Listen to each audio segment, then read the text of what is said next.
Na dimensão pública, portanto, prevalecem a mídia e o marketing. Tanto para a mídia quanto para o marketing, existe na política apenas o processo eleitoral, com essas campanhas que são permanentes, a campanha não acaba nunca, começa o governo, a campanha de novo começa, enquanto que esquerda e mobilizações são fantasmas de um passado remoto. A esquerda vive de lembranças. E tanto que eu tirei de jornal uma frase do Fernando Henrique Cardoso que é paradigmática. Ele diz o seguinte: na campanha é natural um certo oportunismo. Com jogada de marketing, você cria um mito, você conta uma história. Ele disse: o meu mito, Fernando Henrique falando, era fácil, era o real, moeda, estabilidade. O mito do Lula, ele próprio, a vida dele. Eu não estava mentindo, realmente eu tinha feito o real.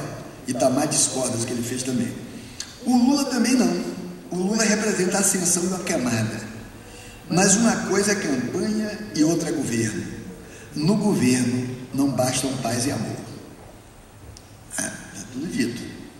Ora, esse mito de que fala Fernando Henrique, que eu disse que o governo que instalou o centro na política nacional, não é o mesmo que subjazia o cinema novo.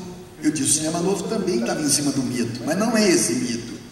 O mito de agora, o mito de hoje, tem que ser entendido como material sensível de que se vale o marketing eleitoral e de que se vale a grande mídia na cosmética da democracia.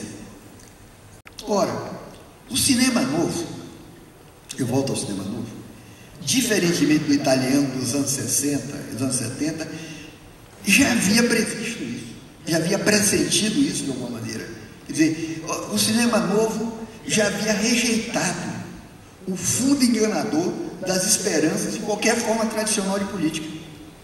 Quer dizer, não comungou, era um cinema que, no entanto, não comungou com aquela raiva típica do cinema alemão.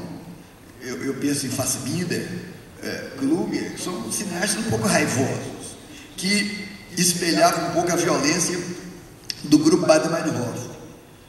Mas filmes como Deus e o Diabo na Terra do Sol, filmes como Suzy, de Rui Guerra, são obras sem depósito de esperança no cenário político convencional. Eu diria, portanto, que, no meu entender, João com La Hora dos Olhos, Deus e o Diabo na Terra do Sol, o Suzy, de Rui Guerra, são modelos do que eu chamaria um verdadeiro cinema de pensamento político latino-americano. Claro, eu não sou especialista em cinema, estou esquecendo vários outros filmes, os colegas aqui podem levantar, mas para mim, esses três filmes são modelares dessa recusa, dessa política onde você não pode depositar esperança. Então, esse cinema, que você de minha geração, na Bahia, como que lança um desafio, lança um repto, e esse repto vem diretamente do passado, é um desafio ao cinema atual.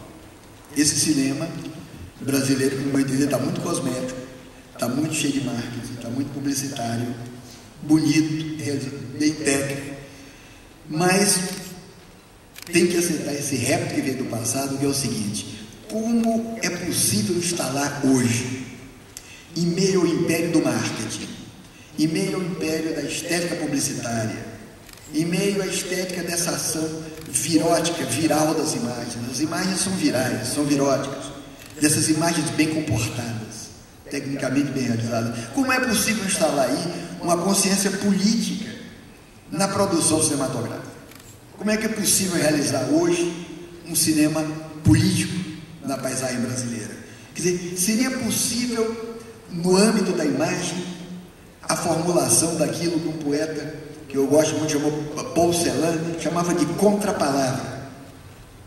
Como é que seria possível instalar uma contrapalavra cinematográfica à deterioração da vontade política? É uma questão que eu gostaria de levantar e também dizer o seguinte: será que tudo isso não passaria de uma questão inútil? Obrigado. Meu nome é Álvaro Andrade, sou estudante de jornalismo. Eu gostei da mesa, mas eu acho que de certa forma o tema é complicado, né? Pensar o cinema, uma coisa que é tão grande, pensar também já é complicado por si só.